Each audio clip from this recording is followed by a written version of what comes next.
네, 안녕하십니까. 신지식인 정인태입니다. 저는 국립한국복지대학교 특임교수를 역임했습니다.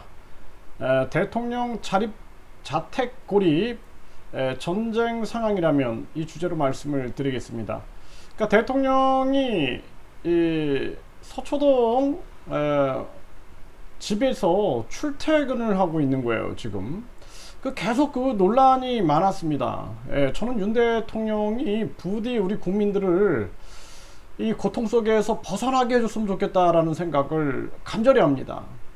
그래서 그동안 윤 정부, 문 정부 속에서 얼마나 국민들이 힘들었습니까? 이 잘못된 소주성 정책이나 부동산 정책들, 또 대북 정책들, 이 속에서 국민들이 많이 힘들었는데, 그래서 이 국민들이 그 촛불 시위 속에서 새로운 희망을 갖고 문정부를 밀었으나 실망을 하고, 그리고 이제 윤석열 대통령을 지지했단 말이죠.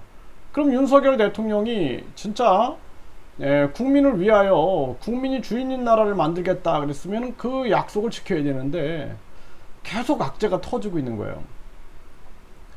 그러니까 대통령은 긴급 상황, 그러니까 대통령은 그냥 일반 시민이 아니에요. 일반 시민이 아니기 때문에 청와대에서 업무를 보면서 대통령의 이 관저가 최대한 집무실과 가까운 데에 있어야 되는 거죠. 거기서 업무를 보면서 긴급 상황에 대비를 해야 되는데, 지금 이 폭우 상황에서 대통령이 자택에 고립된 이러한 상황이 발생됐다, 이러한 기사들이 나오고 있는데, 만약 전쟁 상황이라면 어떻게 하겠습니까? 그래서 이 윤 대통령도 문제고 이 참모들도 큰 문제예요. 출퇴근하시는 건 안 됩니다. 막았어야 되는 거예요. 그리고 막 고집을 가지고 막 청와대를 나와가지고 그 광화문 청사로 간다. 광화문 청사가 안 되니까 또 용산으로 간다.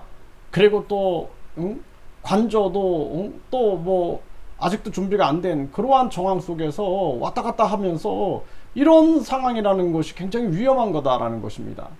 그래서 이 대통령의 고집도 큰 문제다라는 생각이 들고, 그 참모들이 목에 칼이 들어와도 만약에 전쟁 상황이라면 어떡하겠습니까? 대통령이 출퇴근하신다라는 건 안 됩니다. 집무실과 최대한 가까운 데에 있어서 업무를 보셔야 됩니다. 이렇게 얘기를 해야 되는데, 이것들은 그냥 계속해서 감싸기, 내로남불하기에만 정신이 없으니까 이 나라가 이 모양 이 꼴이 된다.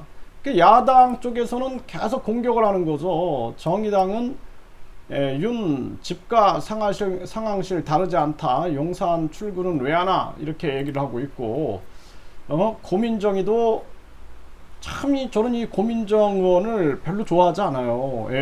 저는 이 권력에 줄 서는 사람들, 이런 사람들을 참 안 좋아하는데, 수도권 포구의 고민정, 이래서 대통령은 청와대에 있어야 한다고 했다, 뭐 이렇게 이제 비판, 공격이 나오는 거죠.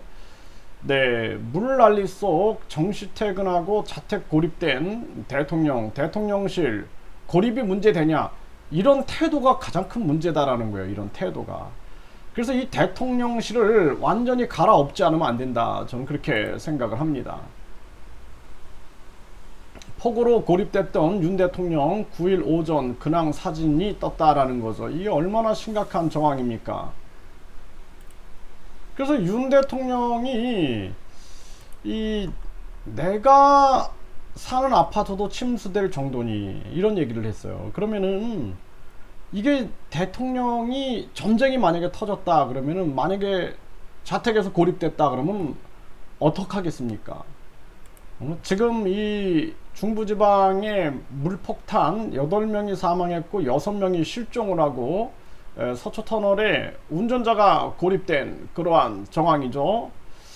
참 심각한 그러한 상황이다. 대통령 있는 곳이 결국 상황실, 퇴근 후 자택에서 고립된 윤 대통령은 재택근무하며 업무 지시를 했다, 이런 비판들이 나오는 겁니다.